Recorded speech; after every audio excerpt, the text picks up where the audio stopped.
دنیا میں سب سے بڑی یہی بات ہوتی ہے کہ آپ کا کوئی نہیں لا سکتے،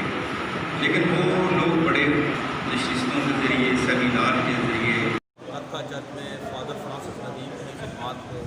خراج تحسین پیش کرنے کے لیے تمام مذاہب کے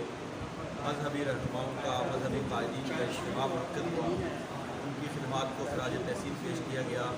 فادر فرانسس ندیم کی قومی، ملی، سماجی، سیاسی اور بین المذاہب رواداری کی جو خدمات ہیں وہ انتہائی قابل تاثیر ہیں۔ انہیں ہمیشہ ہمیشہ یاد رکھا جائے گا اور انہیں سنہری حروف کے اندر لکھا جائے گا۔ آج ان قائدین نے اس بات کا عزم کیا ہے کہ جس طریقے سے فادر فرانسس ندیم نے اس ملک کے اندر بین المذاہب رواداری کے لیے کام کیا ہے، ہم اس کی اس خدمات کے معترف ہوتے ہوئے ان کی خدمات کو ہمیشہ یاد رکھیں گے اور ان کی تعلیمات کو لے کر پورے ملک کے اندر امن اور رواداری اور محبت اور پیار کا درس دیں۔ ساری زندگی بین المذاہب، فادر فرانسس ندیم نے ساری زندگی بین المذاہب مکالمہ کے لیے سر ڈیڈیکیٹ کر دی تھی، وقت کر دی تھی۔ میں بحیثیت چیئرمین پبلک کمیشن برائے بین المذاہب مکالمہ کا چیئرمین اور فادر کی سیکرٹری تھے، اور ان کا ایک پوائنٹ تھا جو بڑا اچھا ہے، سب کے لیے اچھا ہے، کہ ہم پاکستان کو، تمام مذاہب کو، پاکستان میں رہنے والے تمام مذاہب کو اکٹھا کرتے ہیں اور پاکستان کو ایک خوبصورت ملک بنائیں گے، جہاں پر جو ایک مثالی ملک بنے گا کہ تمام مذاہب کے لوگ، مسلک کے لوگ ہم ایک ہیں،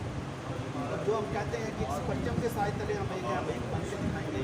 اور پاکستان کو ایک ایسا امن و سلامتی کا گہوارہ بنائیں گے جہاں ہر انسان عزت اور آبرو کے ساتھ سمجھ آئے۔ آج ہم ان کو یاد رکھتے ہیں، ان کا بھی محسوس کرتے ہیں اور دعا کرتے ہیں کہ خدا ہم سب کو بھی ایسا ہی فضل اور نعمت عطا کرے تاکہ ہم ہر ایک کو تمام مذاہب اور مسلک کے لوگوں کو جوڑنے والے پاکستان میں پائیں سرچ کریں۔ میرا نام ریورنڈ ڈاکٹر مجید ایبل ہے۔ میں نولکھا چرچ کا پاسٹر انچارج ہوں، پریسبیٹرین چرچ آف پاکستان کا ماڈریٹر ہوں۔ آج ہم نے نولکھا چرچ میں فادر ندیم فرانسس جیسی عظیم شخصیت کو خراج عقیدت پیش کرنے کے لیے، اپنی لائف کو مضبوط کو دینے کے لیے یہاں پہ ایک تاریخی ریفرنس رکھا اور مختلف چرچز کے لوگ، مختلف مذاہب کے لوگ اس میں شامل ہوئے۔ وہ سب جو فادر ندیم فرانسس کی زندگی میں ان کے ساتھ ایک خاندان کے طور پہ ٹیم کے ساتھ کام کرتے تھے۔ میرے ایمان کے مطابق فادر ندیم فرانسس بہترین انسان تھے،